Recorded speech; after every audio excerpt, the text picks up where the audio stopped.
قرآن و حدیث اور مسلمانوں کے تعامل سے ثابت ہے، تو لہذا ان کو بغیر عبد کے رکھ سکتے۔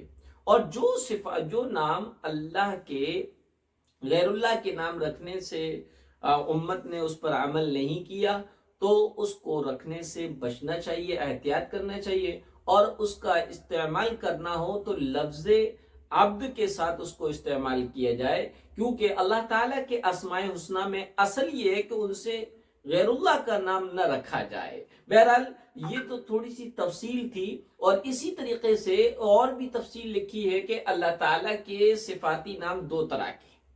پہلی قسم وہ نام ہیں جو قرآن و حدیث میں اللہ کے علاوہ غیر اللہ کے لیے بھی استعمال ہوتے ہیں اور اللہ تعالیٰ کے لیے بھی ہوتے ہیں، جیسے غنی ہے، حق ہے، حمید ہے، طاہر ہے، جلیل ہے، رحیم ہے، رشید ہے، علی ہے، کریم ہے، عزیز ہے وغیرہ۔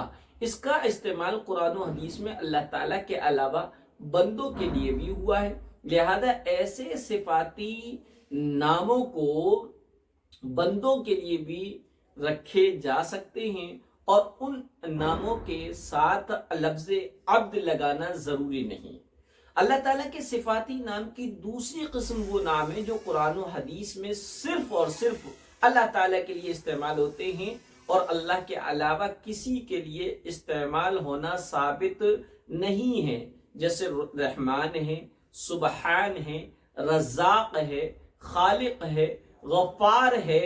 تو قرآن و سنت میں اور احادیث میں اور صحابہ کے معاشرے میں، صحابہ کے عمل میں اللہ تعالیٰ کے سوا دوسروں کے لیے یہ نام نہیں دکھائی دیے گئے، لہذا ان ناموں کے ساتھ کسی کا نام رکھنا ہو تو ان کے ساتھ عبد کا لفظ ملانا ضروری ہے، جیسے عبد الرحمن، عبد السبحان، عبد الرزاق، عبد الخالق، عبد الغفار وغیرہ۔ بعض لوگ لا علمی میں، انجانے میں، لاپرواہی کی بنیاد پر عبد الرحمن کو صرف رحمان، یا عبد الرزاق کو رزاق، یا عبد الخالق کو خالق اور عبد الغفار کو غفار کہہ کر پکارتے ہیں۔ ایسا کرنا ناجائز ہے اور گناہ کبیرہ ہے۔ جتنی مرتبہ یہ لفظ پکارا جاتا ہے اتنی ہی مرتبہ پکارنا والا گناہ کبیرہ کا ارتکاب کرتا ہے اور سننے والا بھی گناہ میں شامل ہو جاتا ہے۔ اس لیے بہت ضروری ہے کہ نام رکھنے کے لیے یہ طریقہ اور قاعدہ یاد رکھا جائے۔ اور رہا دوسرا سوال کہ العلی اللہ کے صفاتی ناموں میں سے ایک نام ہے، لہذا اس کو عبد کے ساتھ کیوں نہیں رکھ سکتے؟ اس کو عبد کے ساتھ نہیں رکھنا چاہیے، کیونکہ علی اللہ کے صفاتی ناموں میں سے وہ اس دوسری قسم سے تعلق رکھتا ہے جس کو بغیر عبد کے استعمال کرنا جائز ہے۔ لیکن اگر اس کو عبد کے ساتھ استعمال کیا جائے گا تو لوگوں میں چونکہ دین سے دوری ہے، علم نہیں ہے، عبد العلی سے مراد پھر یہ ہو جائے گا علی کا بندہ، اس لیے لفظ علی کے ساتھ عبد نہیں لگایا جائے گا۔ یہ مکن پور سے ہیں توحید خان، یہ کہہ رہے ہیں کہ مفتی صاحب السلام علیکم۔ وعلیکم السلام ورحمۃ اللہ وبرکاتہ۔ کیا کوئی انسان اپنی آنکھیں ڈونیٹ کر سکتا ہے؟ آئی ڈونیشن کرنا کیسا ہے اسلام میں؟ تو اس سلسلے میں سمجھیے گا، چونکہ انسانی اعضاء مال نہیں ہے اور نہ ہی انسان خود اپنے پارٹس آف باڈی اعضاء کا مالک ہے، اس لیے انسان اپنے اعضاء میں سے نہ کسی عضو اور پارٹس آف باڈی کو ڈونیٹ کر سکتا ہے، نہ عطیہ دینے کی وصیت کر سکتا ہے۔ انسان کو اپنا جسم استعمال کرنے کا حق ہے، یعنی اس سے خود تو نفع حاصل کر سکتا ہے، لیکن اپنے اعضاء کا مالک اور پارٹس آف باڈی کا مالک نہ ہونے کی وجہ سے کسی کو نہ بیچ سکتا ہے، نہ کسی کو ڈونیٹ کر سکتا ہے، نہ کسی کو ہدیے کے طور پر دے سکتا ہے۔ جس طرح دوسرے کے جسم اور اعضاء کو نقصان پہنچانا حرام ہے، خود اپنے جسم اور اعضاء کو نقصان پہنچانا بھی گناہ ہے۔ یہ توحید خان ہے، یہ پھر دوسرا سوال کر رہے ہیں، پھر بلڈ ڈونیشن کرنا کیسا ہے؟ اب دیکھیے گا، بلڈ ڈونیشن آج کل مسلمانوں میں اور مسلم سماج میں خون ڈونیٹ کرنے کا ایک عام رواج ہو گیا ہے۔ اس میں لوگ بڑھ چڑھ کر ہمارے نوجوان اور ملت کے خیر خواہ اور انسانیت پسند لوگ حصہ بھی لے رہے ہیں، اور حالانکہ ایک طرف شریعت میں انسان کا جسم اور انسان کے پارٹس آف باڈی یعنی تمام انگ اللہ کی امانتیں ہیں، چاہے وہ خونی کیوں نہ ہو، پھر کیا ایسی صورت میں خون اور بلڈ کو ڈونیٹ کرنا صحیح ہے؟ اور جو ہے اس سلسلے میں بعض مدرسوں میں بھی کیا ہے بچوں کو بھیجا جاتا ہے کہ وہ بلڈ ڈونیشن کرے۔ تو دیکھیے گا، اس سلسلے میں اس کا جواب سمجھ لیجیے، کسی مریض یا مریضہ کو خون کی واقعی ضرورت ہو تو خون دے سکتے ہیں، بشرطے کہ خون دینے والے کو کوئی پرابلم نہ ہو۔ خون مفت دیا جائے، دوسری شرط خون فروخت نہ کیا جائے، بیچا نہ جائے، کیونکہ مذہب اسلام میں خون کی خرید و فروخت، خون کا بیچنا اور خریدنا جو ہے ناجائز ہے۔ اور بلڈ ڈونیشن کیمپ میں اور بلڈ ڈونیشن بینک میں خون نہ دیا جائے، کیونکہ یہ بلا ضرورت ہے، اور اس طرح خون کو عام طور پر ضرورت مندوں کو مفت دیا بھی نہیں جاتا ہے، بلکہ ان کے ہاتھوں بیچا جاتا ہے۔ اور اس مقصد سے بلڈ ڈونیشن کیمپ میں خون دینا کہ جو ہے کسی ضرورت مند کو ضرورت پر یہ اس کو مل جائے گا، مفت میں مل جائے گا، تو ایسی صورت میں سمجھا جائے کہ وہ کبھی مفت میں نہیں دیتے ہیں۔ ہاں، البتہ یہ ہے کسی مریض یا مریضہ پریزنٹ میں موجود ہے اور ان کو جو ہے خون کی ضرورت ہے، تو ضرورت پر ان کو خون دینے کی گنجائش ہے۔ بلڈ ڈونیشن کیمپ میں خون دینے کی اجازت شریعت میں نہیں ہے۔ یہ فردوس ہیں، یہ کہہ رہے ہیں السلام علیکم۔ وعلیکم السلام، امید ہے آپ خیریت سے ہوں گے۔ جی الحمدللہ۔ مجھے یہ پوچھنا تھا کہ سپنے میں لوگوں یعنی گھر والوں کے ہاتھ میں مہندی لگتے ہوئے دیکھنا، اس کا کیا مطلب ہے؟ میں نے آج یہ خواب دیکھا ہے کہ میرے گھر پہ بہت ساری عورتیں تھیں اور وہ مہندی لگا رہی تھیں۔ دیکھیے گا، اگر آپ نے یہ خواب کسی استخارہ کرنے پر دیکھا ہے، استخارے کے بعد دیکھا ہے، اور آپ میرڈ ہیں اور آپ نے رشتے کے لیے استخارہ کیا ہے، تو یہ خواب اس رشتے کے اچھے ہونے کی طرف اللہ کی طرف سے رہبری ہے، رہنمائی ہے اور اشارہ ہے۔ آپ جو ہے اس رشتے کے لیے حامی بھر دیں اور وہ رشتہ آپ کے لیے بہتر رہے گا۔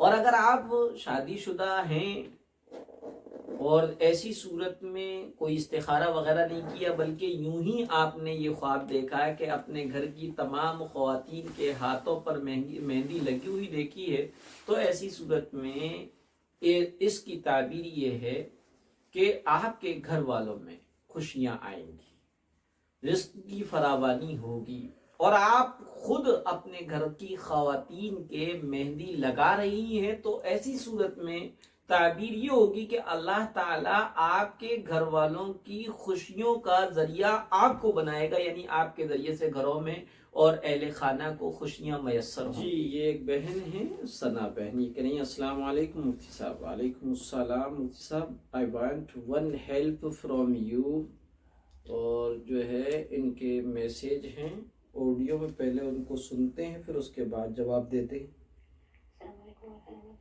اللہ وبرکاتہ۔ مفتی صاحب، ہم آپ سے ایک ہیلپ چاہیے تھا مفتی صاحب۔ ایکچولی ہم لوگ ریسنٹلی 1 مہینے پہلے نئے گھر میں شفٹ ہوئے، ہم انڈیپینڈنٹ میں تھے مفتی صاحب، ابھی ہم لوگ 1 مہینے پہلے